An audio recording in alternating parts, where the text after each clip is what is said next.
નમસ્કાર માનનીય ગુરુવરશ્રી તથા વાલા વિદ્યાર્થી મિત્રો, મગન સોલંકી ચેનલમાં આપ સૌનું હાર્દિક સ્વાગત છે।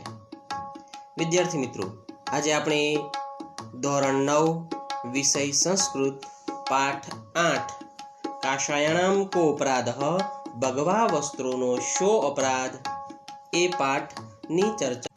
આ પાઠ 8 કાશાયણમ કો અપરાધઃ ભગવા વસ્ત્રોનો શો અપરાધ આ પાઠ 3 વિભાગમાં વિભાજિત છે। ભાગ 1 પાઠનું કથાવસ્તુ, ભાગ 2 પાઠનું ભાષાંતર અને ભાગ 3 સ્વાધ્યાયની સરળ સમજ। આમ 3 ભાગમાં આ પાઠ વહેંચાયેલો છે।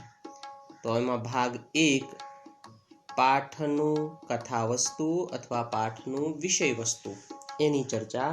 ભાગ 1 પાઠ 8 કાશાયણમ કો અપરાધઃ ભગવા વસ્ત્રોનો શો અપરાધ। વિદ્યાર્થી મિત્રો, આ પાઠ અંતર્ગત મહાત્મા ગાંધીજીની વાત કરવામાં આવી છે। મહાત્મા ગાંધીજીની સાથે કાકા સાહેબ કાલેલકરને ઘણા સમય સુધી કામ કરવાની તક મળેલી। એમણે કામ કરેલું। અનેક વર્ષો સુધી તેમને મહાત્મા ગાંધીની સાથે રહેવાનું, ફરવાનું તથા વિચાર વિમર્શ કરવાનો અવસર મળતો હતો। આવા વિવિધ અવસરોમાં ઘણી બધી મહત્વની ઘટનાઓને કાકા સાહેબ કાલેલકરે પોતાના સાહિત્યમાં સુરેખ રીતે આકાર આપ્યો છે। એમાંની કેટલીક ઘટનાઓ આજે આપણને ઘણી બધી પ્રેરણા પૂરી પાડી રહી છે। કાકા સાહેબ કાલેલકર દ્વારા ગુજરાતી ભાષામાં લખાયેલી આવી જ એક રોચક ઘટનાનો સરળ સંસ્કૃતમાં અનુવાદ તેમજ તેનું જરૂરી સંપાદન કરીને અહીંયા પાઠ પ્રસ્તુત કરવામાં આવેલો છે, તૈયાર કરવામાં આવેલો છે। એ પાઠનું કથાવસ્તુ જોઈએ તો વિદ્યાર્થી મિત્રો, સૌપ્રથમ પાઠની શરૂઆતમાં મહાત્મા ગાંધી મહાશયનું સ્વતંત્રતા માટેનું આંદોલન એ મહાત્મા ગાંધીજીએ શરૂ કર્યું। મહાત્મા ગાંધીજીએ સ્વતંત્રતાનું આંદોલન શરૂ કર્યું। આ આંદોલનનો તમામ સંપૂર્ણ વ્યવહાર શરૂઆતના પ્રારંભના દિવસોમાં સાબરમતી આશ્રમમાંથી જ ચાલતો હતો। એક દિવસની વાત છે।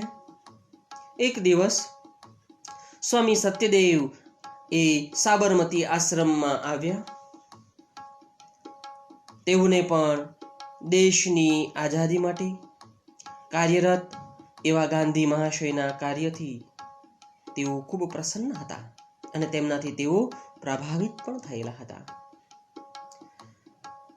તે સ્વામી સત્યદેવે આશ્રમમાં આવીને મહાત્મા ગાંધીજીને કહ્યું કે હું આપના આશ્રમમાં પ્રવેશ કરવા ઈચ્છું છું, નિવાસ કરવા ઈચ્છું છું। દેશની સ્વતંત્રતા માટે કાર્ય કરવાની મને પણ ખૂબ ઈચ્છા છે, ઘણી બધી ઈચ્છા છે। આવું વચન સ્વામી સત્યદેવે મહાત્મા ગાંધીજીને કહ્યું। મહાત્મા ગાંધીજીએ સ્વામી સત્યદેવનો પ્રસ્તાવ સ્વીકાર્યો અને મહાત્મા ગાંધીજીએ કહ્યું કે સરસ, સારું, આપશ્રીનું અહીંયા આ આશ્રમની અંદર, સાબરમતી આશ્રમની અંદર સ્વાગત છે। આ આશ્રમ આપનો જ છે એવું માનો, પણ આશ્રમમાં પ્રવેશતા પહેલા આપે આપના ભગવા વસ્ત્રોનો ત્યાગ કરવો જોઈએ। મહાત્મા ગાંધીજીનું આવું વચન, આવો આદેશ સાંભળીને નવાઈ પામેલા, આશ્ચર્યચકિત થયેલા સ્વામી સત્યદેવ મનમાં મહાત્મા ગાંધીજી ઉપર ગુસ્સે થયા, પરંતુ તેમણે મહાત્મા ગાંધીજીની આગળ પોતાનો રોષ, પોતાનો ગુસ્સો પ્રગટ ન કર્યો, પરંતુ તેમણે ગાંધીજીની આગળ પોતાનો રોષ પ્રગટ ન કર્યો, પણ તેમણે કહ્યું કે ભગવા વસ્ત્રોનો શો અપરાધ? શા માટે મારે ભગવા વસ્ત્રોનો ત્યાગ કરવો? એમાં ભગવા વસ્ત્રોનો શો અપરાધ છે? કારણ કે હું સંન્યાસી છું. સંન્યાસીઓ હંમેશા ભગવા વસ્ત્રો ધારણ કરે છે, તો હું ભગવા વસ્ત્રોનો ત્યાગ કરવા કેવી રીતે પ્રવૃત્ત થાવ? હું કેવી રીતે ભગવા વસ્ત્રોનો ત્યાગ કરી શકું? સ્વામી સત્યદેવનું આવું વચન સાંભળીને શાંત સ્વરે ગાંધી મહાશયે, ગાંધી મહોદયે સ્વામી સત્યદેવને કહ્યું, આપે જે કહ્યું તે એકદમ સાચું છે, પણ આપ સંન્યાસનો ત્યાગ કરો એવો મારો ઉદ્દેશ નથી. ફક્ત ભગવા વસ્ત્રોનો ત્યાગ કરવાનું મારું સૂચન છે. હું ફક્ત ભગવા વસ્ત્રોનો ત્યાગ કરવાનું કહું છું. મહાત્મા ગાંધીજીના કહેવાનું તાત્પર્ય ન જાણતા સ્વામી સત્યદેવ વિચારોની મુદ્રામાં મહાત્મા ગાંધીજીની સામે ઊભા રહ્યા અને તેમણે સ્વામી સત્યદેવે મૌન ધારણ કર્યું, કંઈ પણ ન બોલ્યા. સ્વામી સત્યદેવની આવી મનની દશા, મનની સ્થિતિ સમજીને ગાંધી મહાશયે, ગાંધી મહોદયે પોતાનો આશય સ્પષ્ટ કરવા માટે શાંત ભાવથી અને મૃદુ ભાષાથી એ સત્યદેવને કહ્યું, આપ સાવધાન મનથી અથવા સાવચેત થઈને, સાવધાન થઈને સાંભળો. આપણે હંમેશા બીજાઓની સેવા કરવા માટે લાગેલા છીએ, પ્રવૃત્ત થયા છીએ. આ જ આપણું ધ્યેય છે.